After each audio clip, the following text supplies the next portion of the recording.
This podcast is sponsored by nobody. Hey dudes, welcome to Splat from the Past, the only 80s themed horror sci-fi show where things can get totally radical. Now today, I will be welcoming my second member of Prince and the Revolution, Gayle Chapman. Gayle was the first, I believe she was the first keyboardist hired for Prince's Revolution. I've also had Dr. Matt Fink on, but Gayle was in Prince's earliest incarnation of the Revolution on tour during his disco era. You know, when he was doing I Want to Be Your Lover and Soft and Wet and Why You Want to Treat Me So Bad and all those songs. And Gayle got to be, part of a short window in Prince's early history, but a significant one nevertheless. And we're going to talk about the time that she spent with Prince on the road. You know, she did theatrics with him on stage. I've seen some pictures that are pretty hilarious of them just, being goofy on stage. And she still plays music, but she's primarily in real estate, I believe, these days. And we're going to get into all of that stuff today. And it's going to be pretty cool. My last first time guest for July. And it's going to be awesome. Hot August summer kicks off on Monday, and I got a full week booked. I am so fucking excited. So yeah, here is my interview with Gayle Chapman.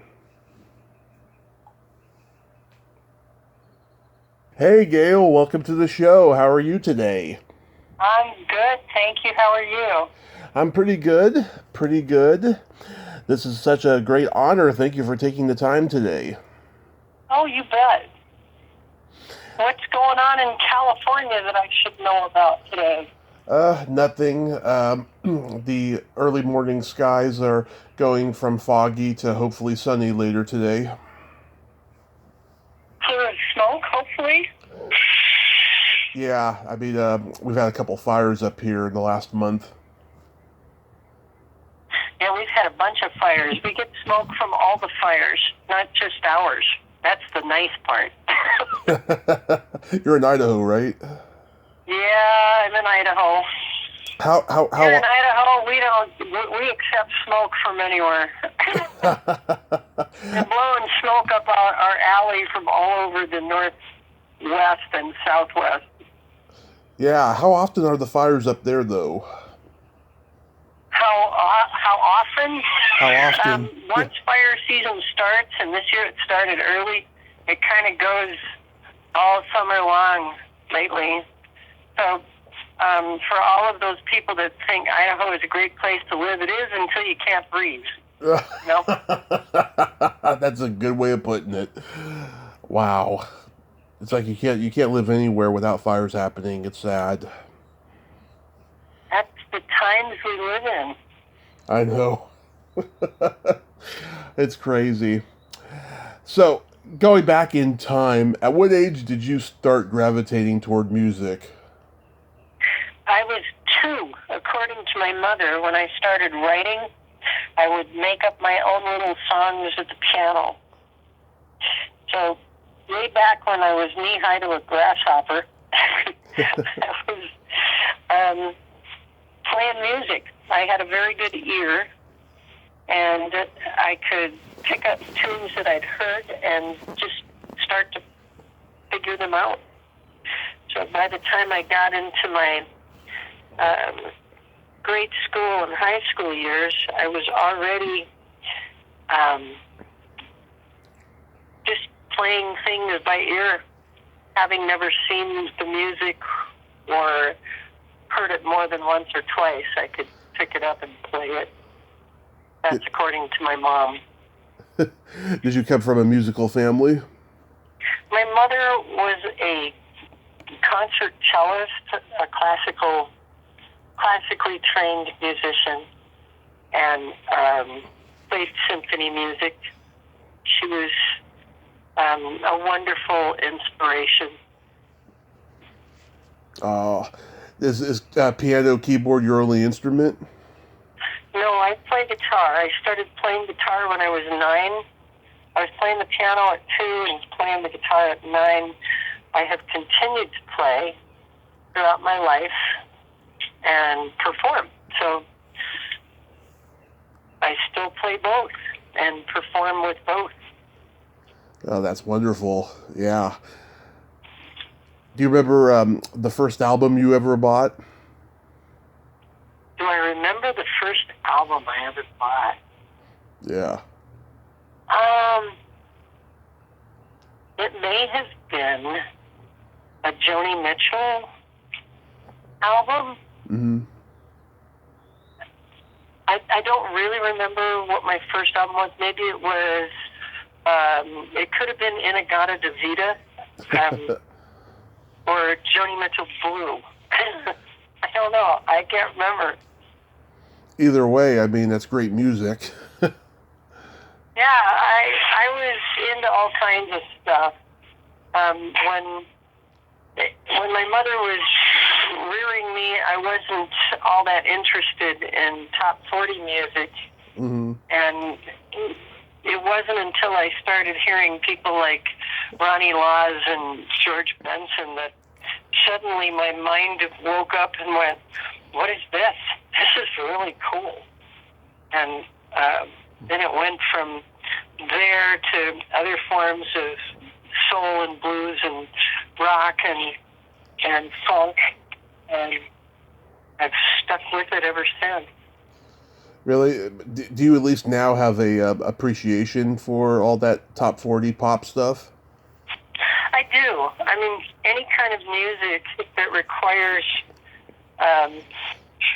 that creative source to really dig deep and come up with something that is classic to generations. I mean, sometimes it happens in an instant. Yeah. And sometimes it comes from just a passion and a paying attention to specific things where they end up writing these wonderful songs. And over the years, I've come to appreciate the efforts that writers go to, especially for specific occasions, you know, that exemplify specific feelings. Mm-hmm. I mean, there's a whole lot of stuff that's just put together in an instant anymore with all the available sampling and all the sounds, say, on workstations are available for people to create with. And, you know, they're all good, and they all take that personal input from a musician. But the ones that seem to last over the years are the ones that dig deep in the lyrical sense and then match it musically with what they're trying to convey. Does that make sense? It does. It does. You know, I grew up back in the 80s and 90s, and I loved the music that came out in the 80s at that time. And now that I'm older, I have a much more appreciation for the alternative rock that was going on in the 90s. Yeah. Yeah. I mean, it's funny when you grow up, like I grew up with music from the 60s, and it took a while for me to form an appreciation for the next generation's style. But over the years, having played in all different kinds of genres and venues, Right. Music is music. And there is a deep appreciation that forms, if you're a musician anyway, of those different things that people have come up with and how it spurs toward the next generation's input. It's kind of cool. Yeah, and it's timeless. Do you remember your first concert? Oh, no, I don't. Let me think.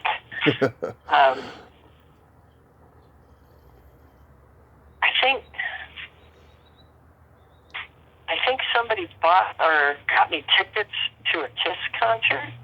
Oh, yeah? And the pyrotechnics were amazing. Right. Yeah, I think that was it. That was my first rock concert that I went to. And did you like the music that was being played? Um, I probably did.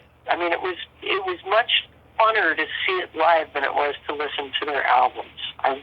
Yeah. I don't think I ever bought a Kiss album, but to go see the concert was pretty incredible.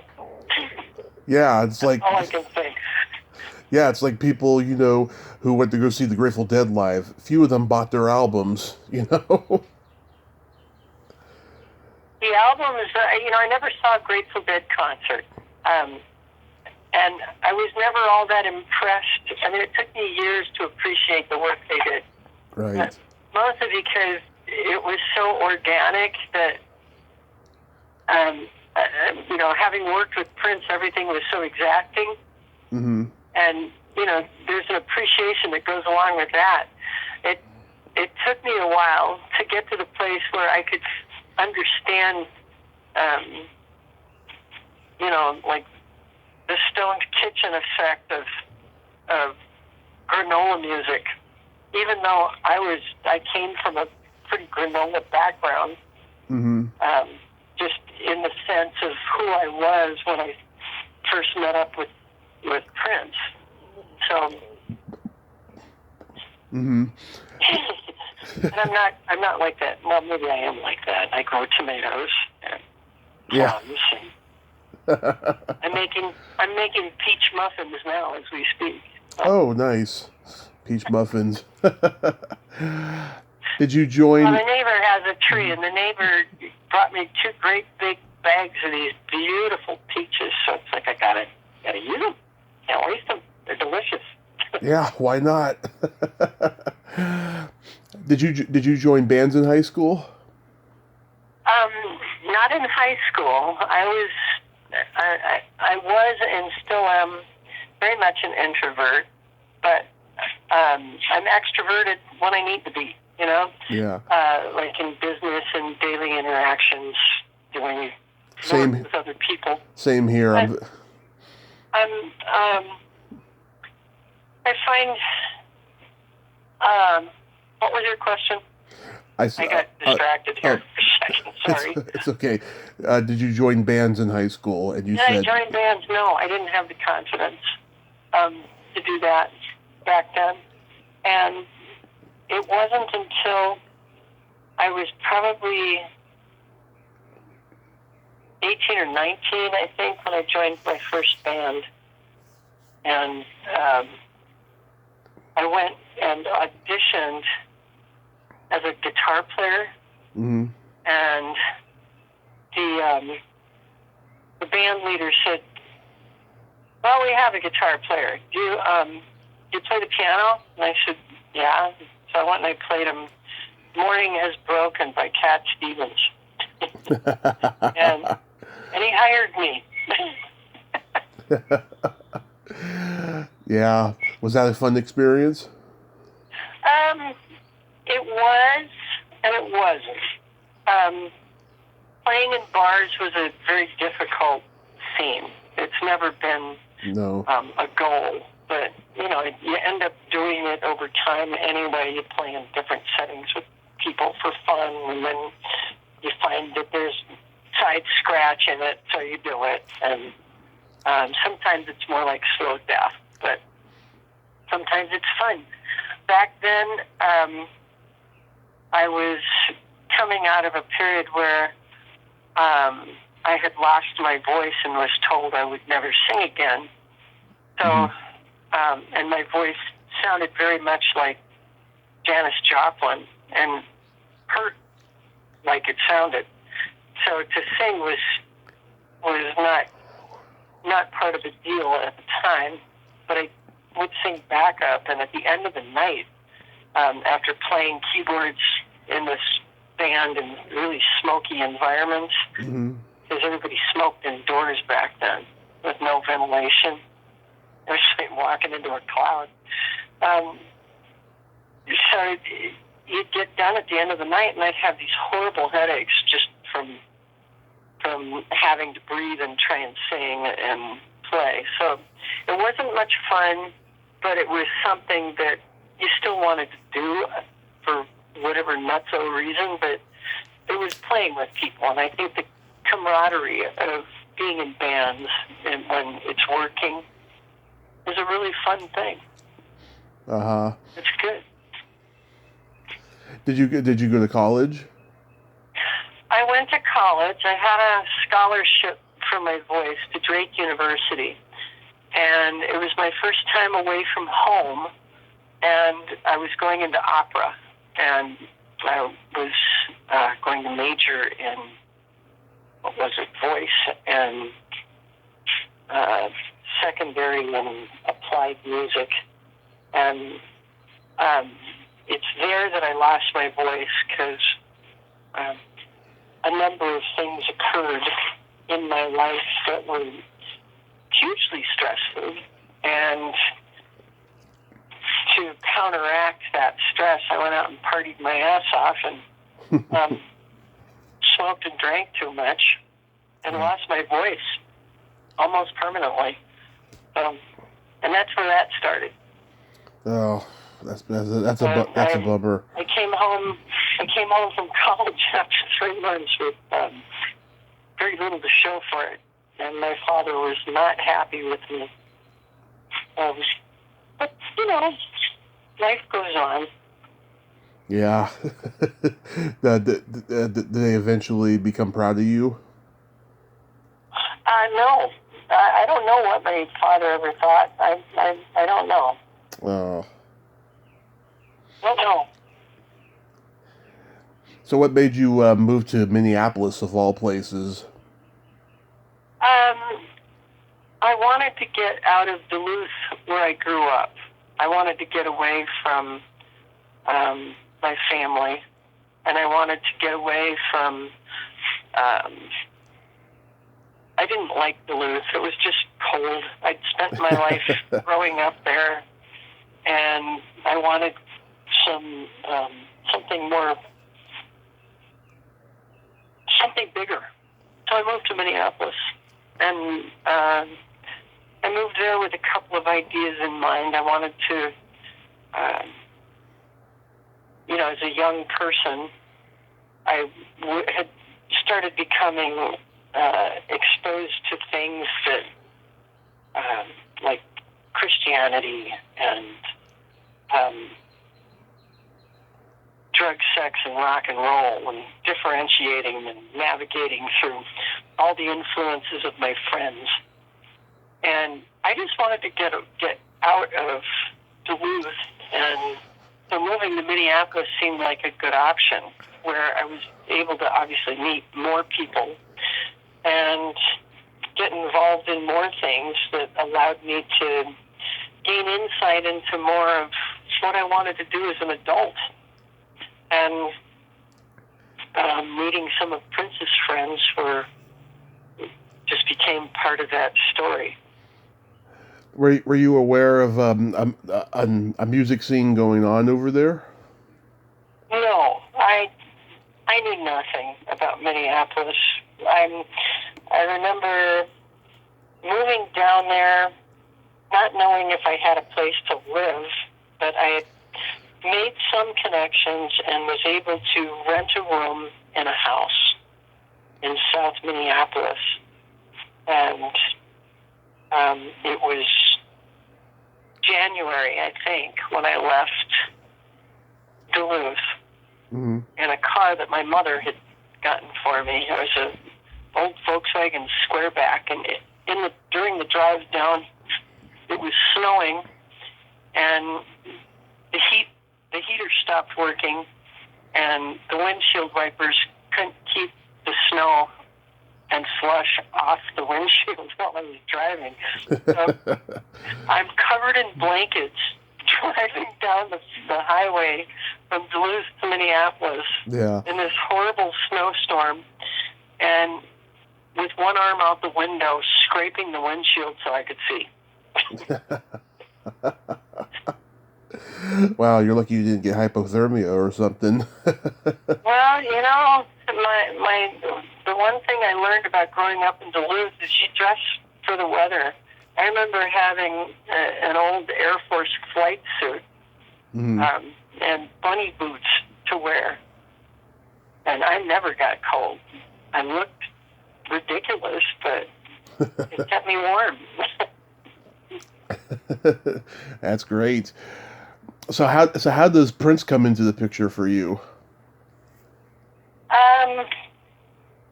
That happened when I lived in North Minneapolis. When I first moved to Minneapolis, I was living in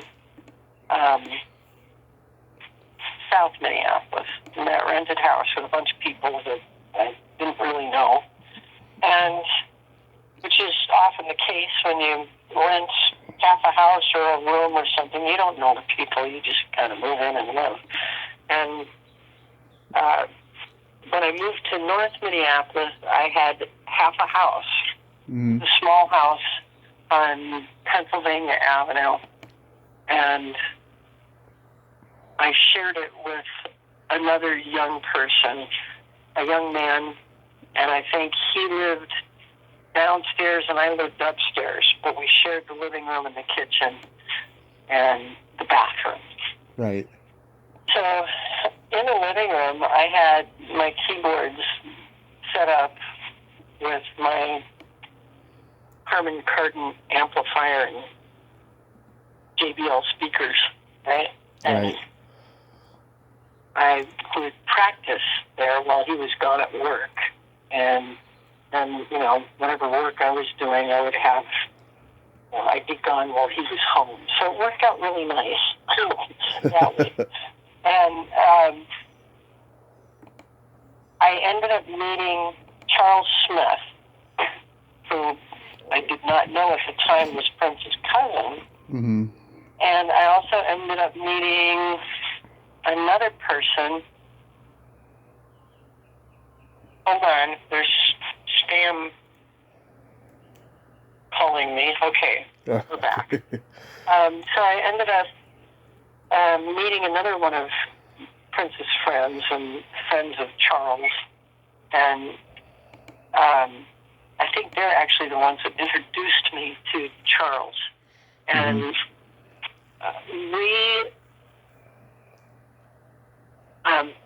these other friends brought me an album of Prince, the For You album, and said, you should listen to this guy. He's local and he's really good. Yeah. And so I did, and I was blown away by it. And I would have Charles over, and we would jam together for hours at a time. He'd bring his drums, and we would play. Now, at this time, I didn't know that he and Prince were connected familially, by family. I didn't know they were cousins. He never mentioned it. Uh-huh. And so one night, in this rented house in North Minneapolis, I was standing there and had this Prince album turned up at full volume, just so loud you couldn't hear anything. And I remember standing in the living room, really enjoying this music, and suddenly, like, this voice, as if it shot down from the ceiling and through one ear and out the other and back up and out. It said quite clearly, in order for Prince to tour, he's going to need a band.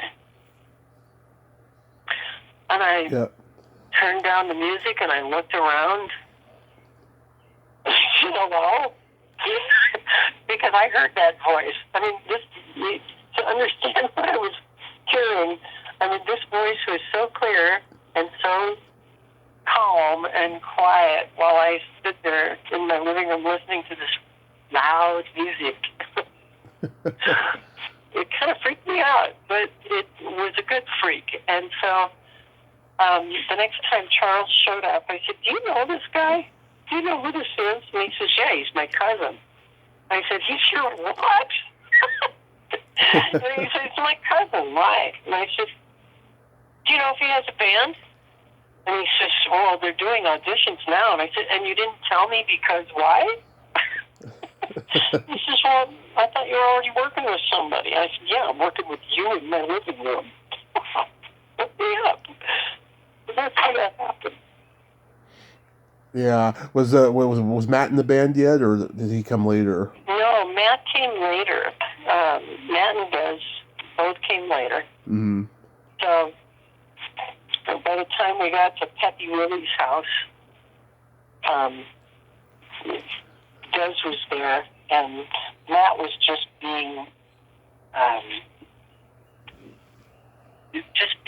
auditioned. Yeah. And Matt came over to me and he said, "Are you already in the band?" I said, "Yeah." And he said, "How'd you do it? What do you have to do?" And I said, "Well, since I don't have anything to say or about this process," I said, "you just have to believe that you already have the job and act like it, and you'll probably get hired." Which is precisely what happened. So. Oh, that's hilarious. Is Bobby Z in the band yet? Yeah, Bobby, when I auditioned, Bobby and Andre and Prince were there, and I auditioned at the France Avenue house. When you went to that first rehearsal, was there a sense of magic in the air that you knew something was special about being in this band? No. No, I wouldn't say that at all. It was show up for rehearsal and learn. It's pretty much what it was. It wasn't, it was I guess initially one understood that this kid had already made way in areas that other musicians hadn't. So to play with them was, yes, it was cool. None of us, the only people that really knew each other were Matt and Bobby. They went to the same synagogue. They grew up together. And then Bobby and Prince and Andre knew each other. I was kind of the odd person in. First, I was female, and secondly, nobody knew who the hell I was. Right. Because for me. Yeah, because to me, I've always said that whole R&B sound that Prince and Morris Day carved out in Minneapolis is the equivalent of what Bruce Springsteen and Southside Johnny did for the Jersey sound. It's like nobody was doing what they were doing in those towns with that music. Mm-hmm. Mm-hmm. It was just amazing. You got to be on American Bandstand with them all. What was that experience like? American Bandstand was actually a lot of fun. Many people remember it because they thought Prince was remarkably whatever they thought he was. Like, really? Yeah. Why can't he just act normal? It's like, well, it's normal. But he did tell us, Prince did tell us prior to our performance that day was, during the interview, do not smile and do not talk. Like, okay. But then Dick Clark paid me a compliment, so I had to, I couldn't help but smile just a little. So, who's the lovely lady on the keyboards? Like, oh, thank you. Thank you. Thank you. When he announced you, there were a couple of guys in the crowd whistling. I'll have to go back and listen. I don't remember that, but yeah. I mean, at the time, the Solid Gold dancers mm-hmm. hadn't even, come out yet, and here I was in lingerie. So I've often said that my claim to fame was really to be the first musician to wear lingerie on national television. And then the Solid Gold dancers came out in corsets and other types of lingerie. Like, okay, yeah. Way to start something. Yeah, I mean, you were pretty. I mean, you had that lion's mane of red hair. Yeah, and I always thought I was blonde, but apparently not. Well, those in the pictures, I mean, you look red a little bit. That's true. That's true. And the thing that's interesting is I was pretty much strawberry blonde most of my life. Yeah, strawberry blonde. Yeah, the pictures and the chemical treatments that I was forced to put upon my hair, because one of the things that they did on my first trip out to Hollywood was make me go see a hairdresser as soon as I got off the plane. It was like 11 o'clock at night. Yeah. We had a shoot at 10 the next morning. So they took all the work on my hair and permed it. And I had no idea what I was supposed to do with this mob of frizz on my head that I now had. But then I realized once they put the makeup on at the shoot the next day that I could do whatever I wanted because I could characterize. You know what I mean? Yeah. It's like, oh, well, I don't know this person, but I can now come up with something and pretend. And it seemed to work.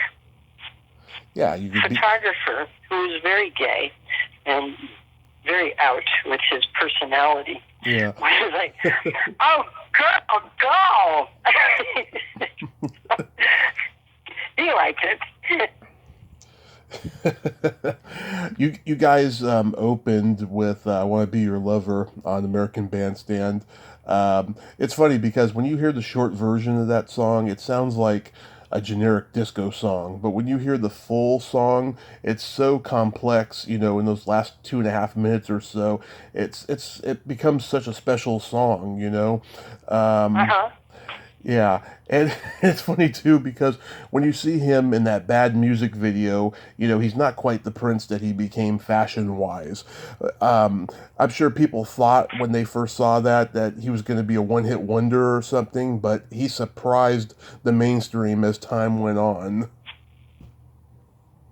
He did, and it was nice to watch that growth over the years because he was really quite a classy character.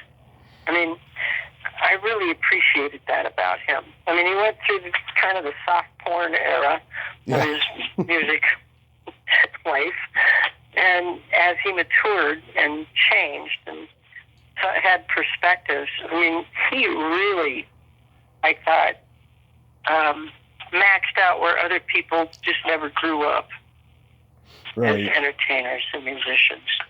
So for that, I was proud of what I saw. Yeah, he went from doing all Jim Shorts.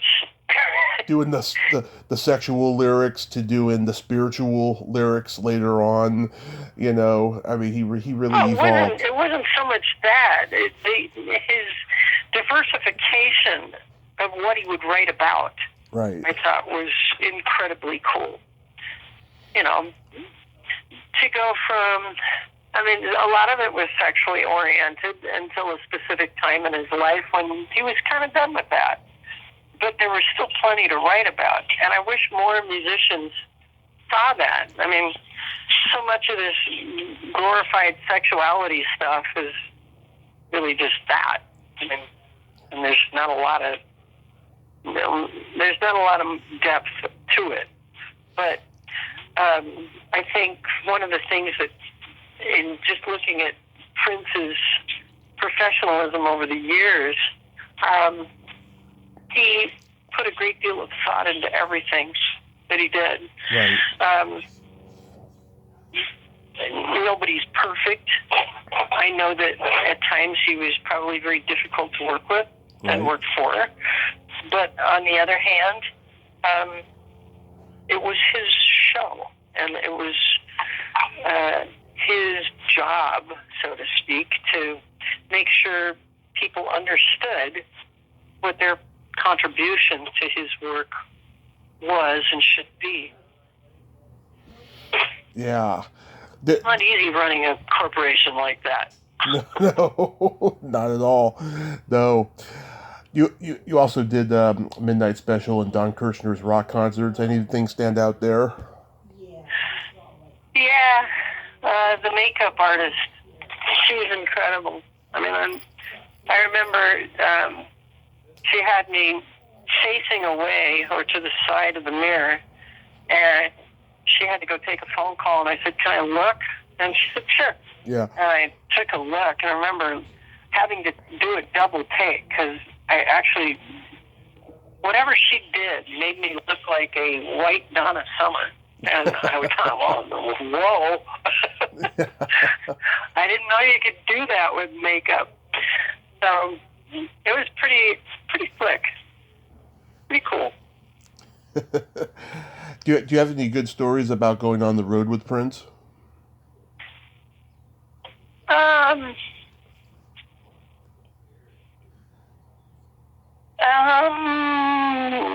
Being on the road with Prince. Like what? I mean, like any particular concert stand out? Yeah, probably the one where he wanted me to wear a specific outfit that his girlfriend came down and knocked on my hotel room door, Mm-hmm. and she had this little paper bag in her hand, and she dumped it out on the bed, and here was this thing that Prince said, "Wear this tonight or you're fired." And I took one look at it and held it up to my body. It was the wrong size. It didn't fit me anywhere really. And I said, "Okay, tell Prince I know he wants. I'll go shopping. You won't be disappointed."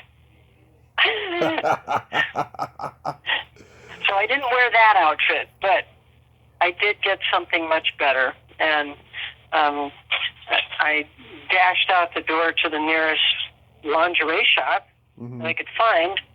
And the lady who owned the store wasn't open yet. And I banged on the door because I could see her in there. And she says, "I'm not open yet." And I said,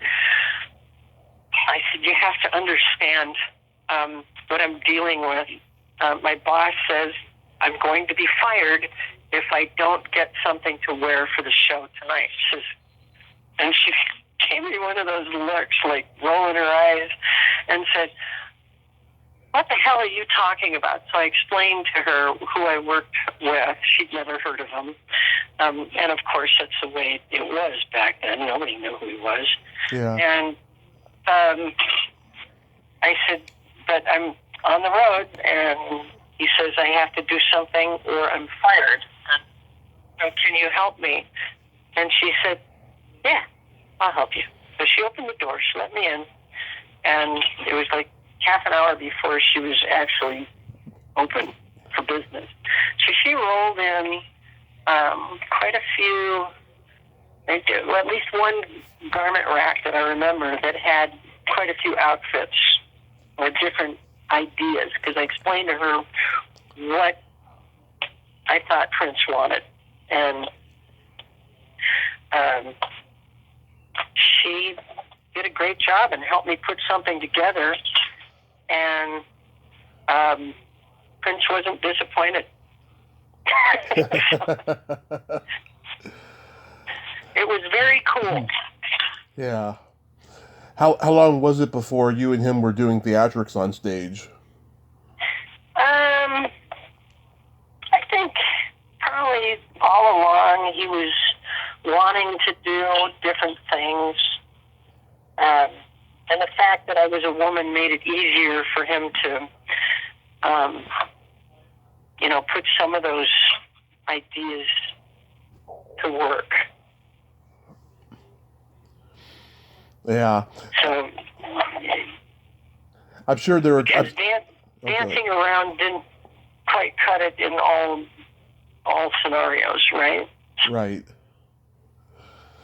I'm sure there were times when Prince would go from being serious to absolutely hilarious. Yeah, he had a quirky sense of humor. Um, he was extremely funny, actually, but that was just part of who he was. Yeah. When it was business, it was business. When it was joking around, it was joking around. Yeah, Matt told me a funny story. I told him how much I love the Prince song "You Got the Look," and he told me that the lyrics "closing time, ugly lights, everyone's inspected" was an in joke between them when they used to go to clubs and hang out. And he never thought that Prince was gonna be using that for a song. It took him by surprise. Huh. Yeah. Now you mentioned Prince had a girlfriend. Did he ever have any groupies? Did you see? He had tons of groupies. Oh yeah. One almost crushed his skull. I can't remember where we were, but we were exiting the stage, and in order to exit the stage, we had to walk through a portion of this arena to get to the exit. And this one fan jumped over the rail as we were passing through this exit area in the arena, and body slammed him up against the concrete wall. And it hurt. It hurt him. And Wow. it was like all over him. And I think that got taken care of right away. Obviously, somebody pulled her off and said, "Bye-bye, chick." You know? But, yeah, he had groupies, and he was just as interested in as many other beautiful women. He had lots of really pretty girlfriends. Yeah. And that he would hang with. Yeah, he was. He would always ask me, well, you know, did you and Prince were you ever involved? I'm like, no. No, I was just part of the band. He never expressed any interest in me that way. He was just part of the show. I said, one of the things that also kept distance was he had all these remarkably beautiful girlfriends that I kind of felt outclassed by at the time. Maybe I shouldn't have, but Right. it was. Was there anybody in the band that you had a crush on? No. No. No. I mean, we were bandmates. Yeah. I liked Des. I liked Andre. I didn't really know them. We didn't spend a lot of time together. Mm-hmm. We didn't really hang out as a band. Were there any particular songs you liked playing live? Yes. Most of them. Most of them. Yeah. Like, probably all of them. I just loved his music. Yeah. Was Morris Day and the Time opening for you guys? Not at that time, no. When I met Morris Day, Mm-hmm. he was really shy and quiet. Really? Yeah, going back to that introvert extrovert thing.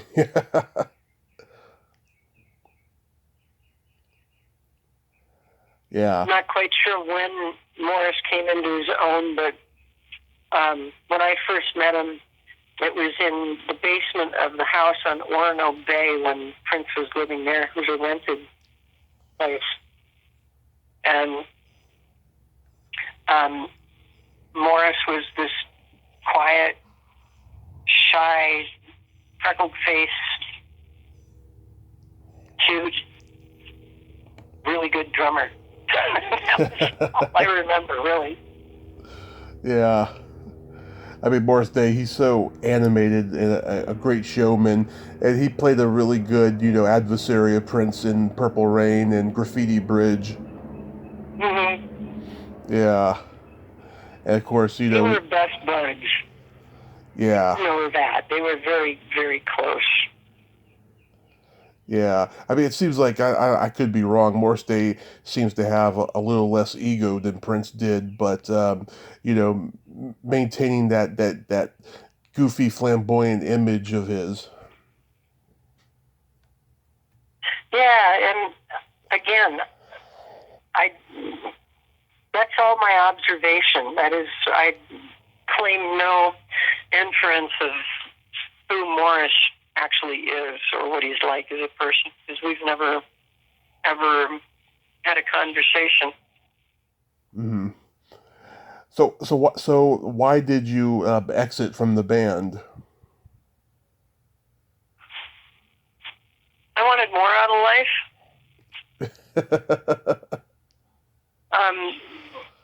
It's one thing to play in a band and tour and do stuff, but when the rest of your life is kind of suffering, Mm-hmm. I mean, I was not fulfilled. Right. It was hang out and wait for Prince to make decisions. Yeah. That kind of thing. And he had a lot going on for himself. In the meantime, the rest of us still had to do whatever we had to do to get by. We were paid a stipend of $250 a week, which wasn't bad, but it didn't exactly pay the rent and pay the bills and that kind of stuff. So. Right. Did you regret it later on? What? Did you regret leaving later on? It was not an easy choice. It was a very hard decision. But I think in the long run, I am a stronger person. On the other hand, I still don't know the things that I need to know to be successful as a musician, so it might have been better had I stayed. But over the years, I've learned to do a number of different things. And I own a home, I own a car, Yeah. I have 2 dogs and 2 cats. Mm-hmm.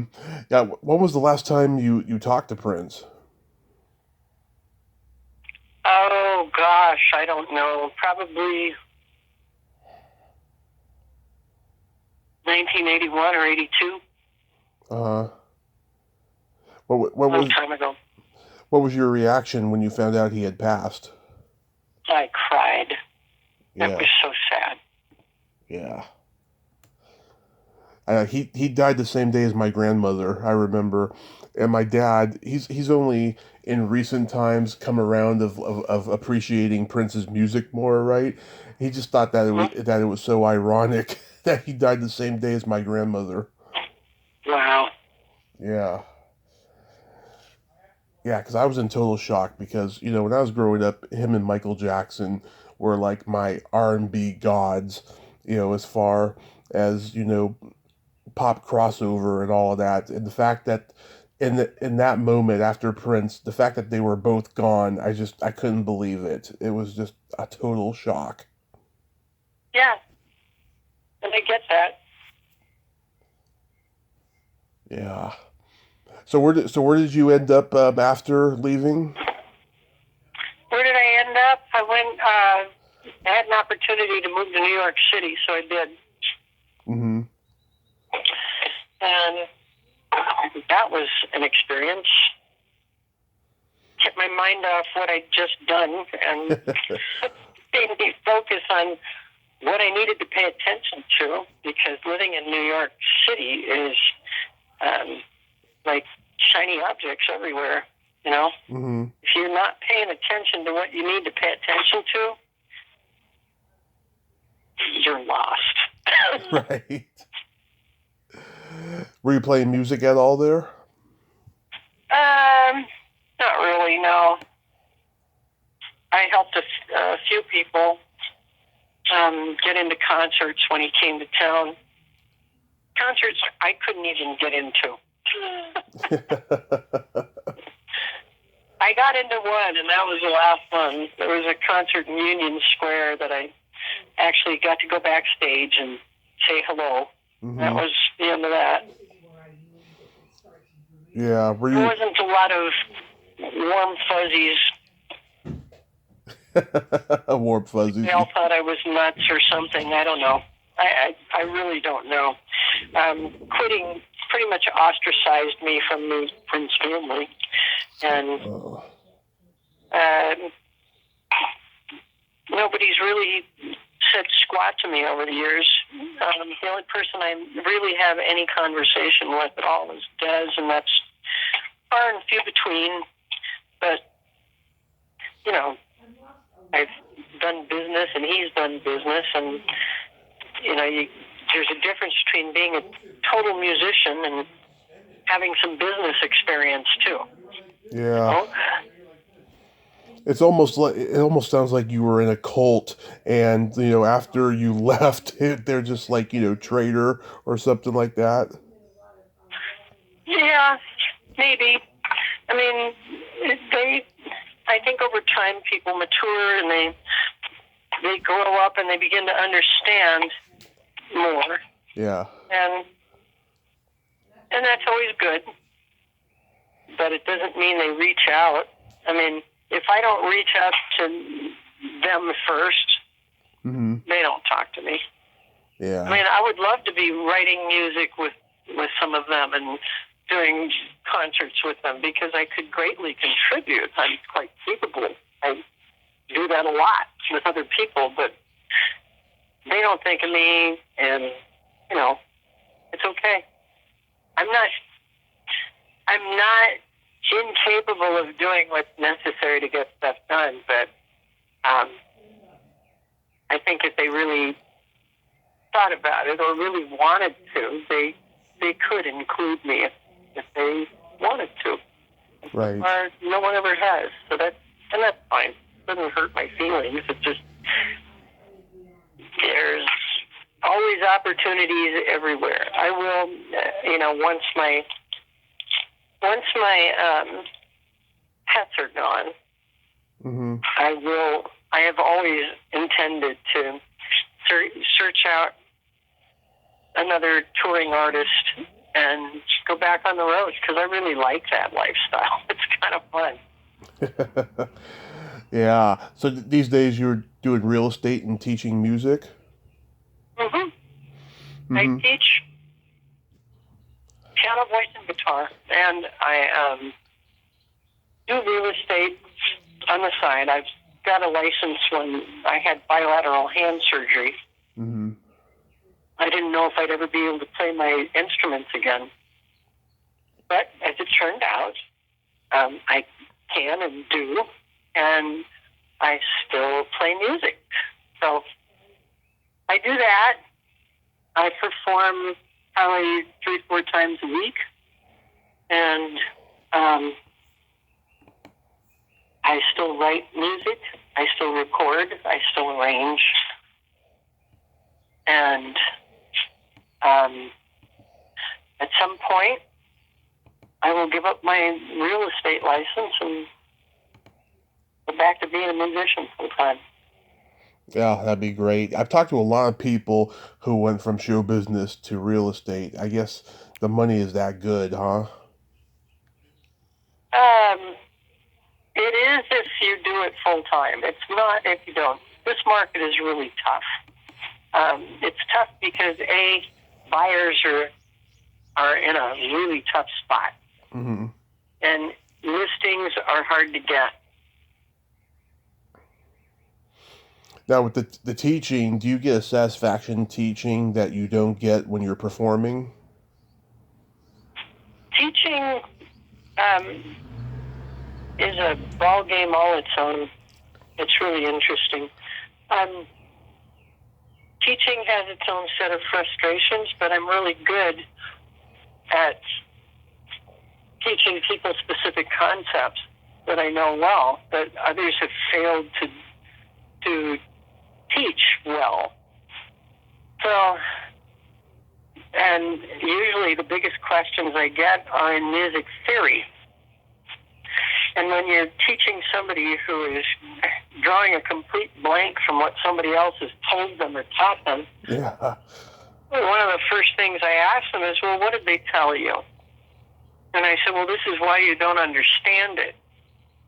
And then I'll put the pieces of the puzzle together for them, and the light in their eyes as they begin to understand and see it work in their minds conceptually is very rewarding. Oh, that is just wonderful. You are very blessed, Gayle. Very blessed. Thank you. Yeah. Well, I thank you so much for coming on today, and I'm glad that you got all of that going on. And I hope when the world returns to sanity, you can get back on the road and play again. I would love that, and I really appreciate the time you took to talk to me today. Oh, absolutely. Thank you so much. Absolutely. You have yourself a great day, and please stay safe. I will. You too. Thank you, Tommy. Thank you, Gayle. Bye-bye. Bye-bye. Well, there you have it. Gayle Chapman. Ain't she a sweetheart? What a great lady, huh? And I'm glad we got to share memories of Prince. He's been gone 5 years, but his music is timeless. He's so prolific. He's got so many albums out there. Go listen to a Prince album. He was just like no other. He was something special. Just the greatest. The master of funk, R&B, everything. Well, until next time, this is Tommy Throwback Kovac saying, there's no shame in living in the past, because the present sucks. Later, dudes.